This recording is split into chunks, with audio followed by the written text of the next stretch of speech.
Welcome everybody, my name is Michael and today we're back in Evanston, one of my favorite places in all of the North Shore, and it's windy. That's one of my favorite buildings ever. It's awesome, and at the top is this crazy penthouse. Yeah, Evanston's beautiful, but today we're discussing about probably one of the largest Bitcoin scams there is yet. A $3.6 billion African scam. Africrypt by two Khaji brothers. They vanished with the Bitcoin. Their website is down. They have stopped responding. This happened earlier last week towards the late part of June. It's the largest of its type. It beat OneCoin, and this is after the crash of crypto's prices. Bitcoin was at $65,000, so if they scammed then, this would be a massive $6-8 million scam, exit scam. They just left. Some people are still holding their hopes up that, oh my God, they're gonna get their money back. You're not. Sorry to say, but they have stopped responding to calls. They have disappeared. These people would be on the front page news everywhere, talking with reporters, with interviewers. They say they got hacked. If they actually did get hacked, their reactions would be completely different than they are right now. I'm not sure if you can hear anything because I think the mic's from this side. It could be from that side, and if so, there's crazy wind. Let's head to the beach right now. It's the first time I'm actually going to be chillaxing right at the beach. I'm sure it's going to be windy there, but I'm going to block it with my MacBook, so we're going to be able to record the rest of the video there. Come along. Oh, and I just wanted to point out one other thing. You see this big tall building behind me? That's the Chase Bank building, and that one, yeah, well, both of those are still less than $3.6 billion. That puts things into perspective. To be quite honest, I'm not sure how this entire street behind me, how much that's valued at, but it's safe to say that it's probably close to $3.6 billion, including this building and that one. So it's a lot of money. There's entire countries with GDPs around $3.6 billion. Pretty crazy stuff. Check that groovy ride out. An old Citroen. Pretty crazy stuff. Look at this funky house and check that out. That's pretty crazy. It's a roll-up roof. This is another one of my favorite spots. So in total, the two brothers, they took 69,000 Bitcoins. At the time, they were worth over $4 billion in April, and even more before the crash. And now lawyers are trying to find where the funds went. A Cape Town law firm has hired a Hawks team, a member of the Special Forces in South Africa, because they're trying to locate the brothers. They cannot find them. Obviously, this is a huge case and going to be a national embarrassment. Look at that building. That's a nice one as well. Very nice and relaxing. Many cryptocurrency exchanges across the globe are trying to find where the Bitcoins have gone, because obviously they're going to try and convert Bitcoin unless they're purchasing houses and cars, living their lives off of it. Of course, in a scale of this magnitude, probably they have already cashed out millions beforehand, so hopefully they're not that poor. Oh no, I dropped my phone. Thank goodness for cases. I have great cases on both. Nothing ever happens anymore. Africrypt employees lost access to the back-end platform 7 days before the alleged hack. That's red flag number one. Red flag number two, Africrypt promised investors a guaranteed 10%. You know what I'm going to say about this? Guys, if anything's guaranteed in the crypto world, it's that you can lose your money. That's the only guarantee you can take, is that you're going to lose money. You're not going to make money. There's no guarantee. There's nobody who's like, oh yes, I am 100% certain. No, that just does not happen. It's fairy tale stuff. So if you see 10% per month, that could be possible. 10% per week? No. 10% per day? You are ludicrous. You're insane if you think you're actually going to get 10%. I think all the people that were investing were greedy as just, oh man, greedy, and very naive, very silly as well. They weren't really thinking about this all the way, because 3.6 billion is a lot to give to a company that promises 10% guaranteed return. So that was red flag number two. We were immediately suspicious as the announcement implored investors not to take legal action. Red flag number 3, the firm's investigation found AfriCrypt's pooled funds were transferred from its South African accounts and client wallets, and the coins went through tumblers and mixers or to other large pools of Bitcoin to make them essentially untraceable. You can still trace them. Calls to a mobile number for Kji were immediately directed to a voicemail service. He and his brother, Rais, 20, set up AfriCrypt in 2019, and it provided bumper returns for investors. Calls to Rais also went straight to voicemail. The company website is down. The saga is unfolding after last year's collapse of another South African Bitcoin trader, Mirror Trading International. The losses there involving about 23,000 digital coins. Oh man, this is crazy. That totaled about 1.2 billion, and that was before. So if they got away with it and they held on to a lot of it, you know, they got away with also billions of dollars, maybe even more than these guys did in the end. At the time, that was called the biggest crypto scam of 2020, according to Chainalysis. AfriCrypt investors stand to lose 3 times as much. And I'm still shocked that every single year people invest in stuff that's very similar to what was going on in 2017. Control Finance, Regal Coin, OneCoin, Blazer Online, BitConnect, you can name so many of these MLMs, pyramid schemes, all these investing gurus. Honestly, even an investment advisor, a financial advisor, you don't really need that. In 99% of cases, I mean, I'm not saying they're scams or sketchy. There's probably some very great financial advisors out there, and there's plenty of people that I know in real life, even from my old school, from my old friends, and I ask them sometimes about credit. Sure, I'm not maybe the best example because I've lost money, but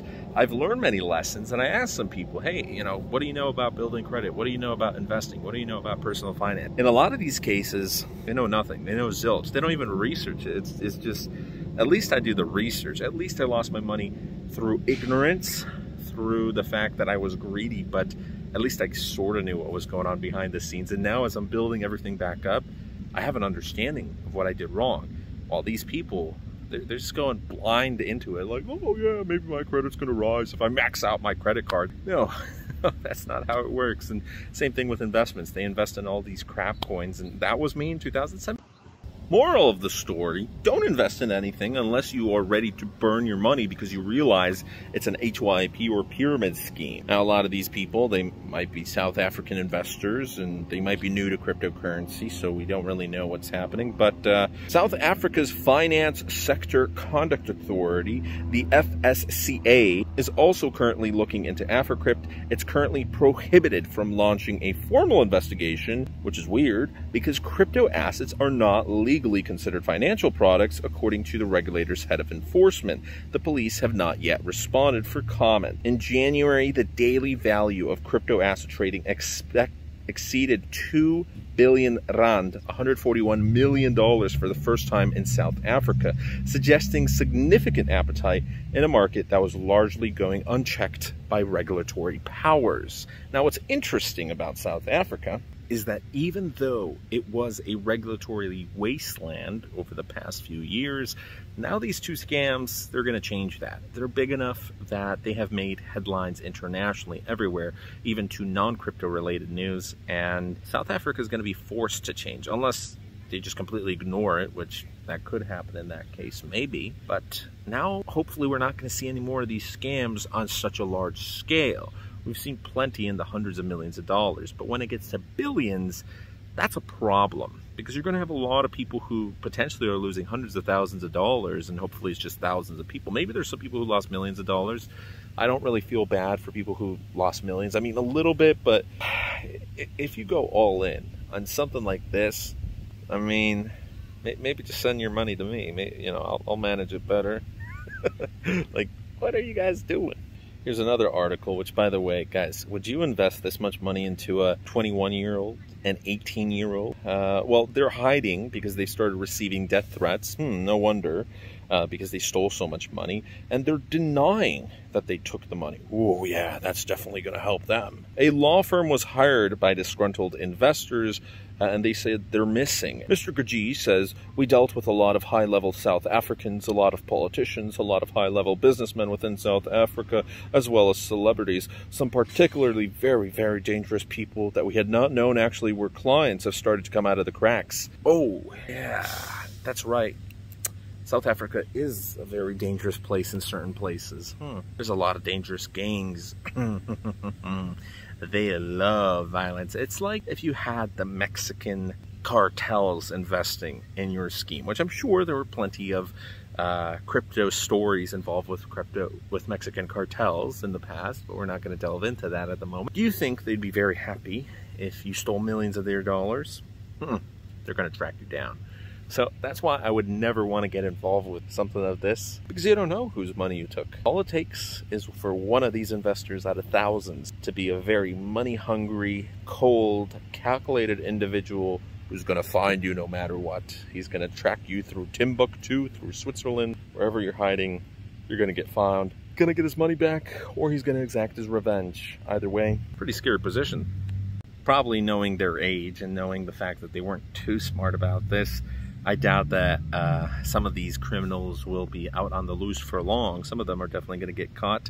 Maybe we're going to hear a story of how they went missing, actually missing somewhere. You know what would happen. So they founded their platform in 2019, which that would mean that one of them was underage. He was 16, and that's perfectly fine to start a company like that, but it's just crazy to think that they got teenagers. Teenagers stealing billions of dollars. Rais Kaji says no more than $5 million is currently missing. He wouldn't disclose the firm's portfolio, but he said it never really reached that size in terms of billions of dollars. He said him and his brother are currently at an undisclosed location, but they're planning to return to South Africa for a July 19th court date tied to the liquidation proceedings against Africrypt. Amir Kaji declined to comment. He said, "Unfortunately, I cannot give any statements regarding Africrypt as I was only an employee of the company. My employment was terminated on the 25th of April 2021. You're going to see this a lot in scam companies. Sometimes it happens for real. Sometimes it's legitimate. Sometimes they're going to say, oh, I was just an employee. I had no idea. You had this with other scams in the past before in crypto. Maybe that's true. If you were hired for videos for marketing, maybe like in the case of Laser Online, maybe I believe it, you know. In the case of BitConnect, though, where you had actual arrests, yeah, that's a little harder to believe you're just an employee when you're rattling off with your new Rolex, chilling on a super yacht with the other BitConnect founders. What's particularly funny is that there were a magazine cover that the two Kaji brothers were profiled on. In December, the story outlined the Kaji's success in launching their own business. It went offline. Yeah, great. Very successful young entrepreneurs. The vision for Africrypt has always been to develop the first African cryptocurrency-focused bank, providing decentralized finance to the people who need it most, giving easy access to capital for young entrepreneurs, and stimulating growth and prosperity. Our goal is to bridge the gap between cryptocurrency and fiat currency, making it a seamless transition between the two. The brothers were quoted. Well, yeah. You give me $2 billion, I'll give you much better quotes than those. I'm going to dress in the finest Armani suits, get out of nice rolls. Oh yeah, we're going to be good. Guys, stay safe. Don't be silly. Don't be investing stuff that guarantees whether it's 1%, 2%, 5%. I've seen as high as 100% daily. Oh yeah, 100%. It's just like trading margin with 100x leverage. You're just a gambler. You want to lose your money. Admit it. So that's today's video. The rest of it, I'm going to show you the beach, which we've already been at the beach, but just one more minute, come on. Oh, yes.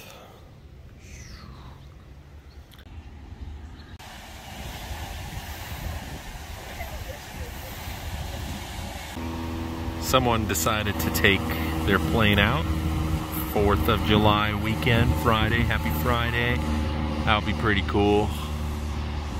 Yeah, have a nice flight, dude. It's a shame that they put these up, because I used to chill on those rocks. All alongside here, behind there, everywhere. Lots of good memories. Actually, my first video on Avi, believe it or not, Evanston. It's all my first few videos are recorded in Evanston. This is one of the smaller beaches, but we're gonna go there. Right, I guess we're gonna end the video here, because, well, you need a freaking beach pass. I don't remember this. I mean, sure, I used to live here 5 years ago, but I came out to the beaches for free every single time. At night, at day. Sure, that nighttime technically it was closed, but, $19 for why? I'm not paying that. Get out of here. Closed off the rocks too. Great. Man, that's so frustrating, dude.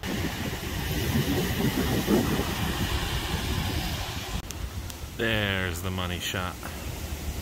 Look at that. Oh yeah. Trump Tower, baby. I've decided rules are for losers, and we've climbed on the rocks. The fence ended on one side, so check it out. Finally got what I was looking for.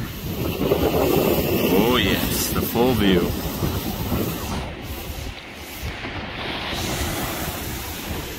I wanted to thank everyone. We have officially reached $10 in terms of monetization for our first week. Pretty decent result. I'm happy with that. And I can't wait to get to 2,000 subscribers. Just 895 left to go. Pretty excited stuff. So if you're new to the channel, hit that subscribe button. Join us for daily content. It is July, so happy 4th of July weekend. Hopefully you're chilling, going to grill. Remember to protect your ears. And we shall see you guys tomorrow. Bye. Stay safe.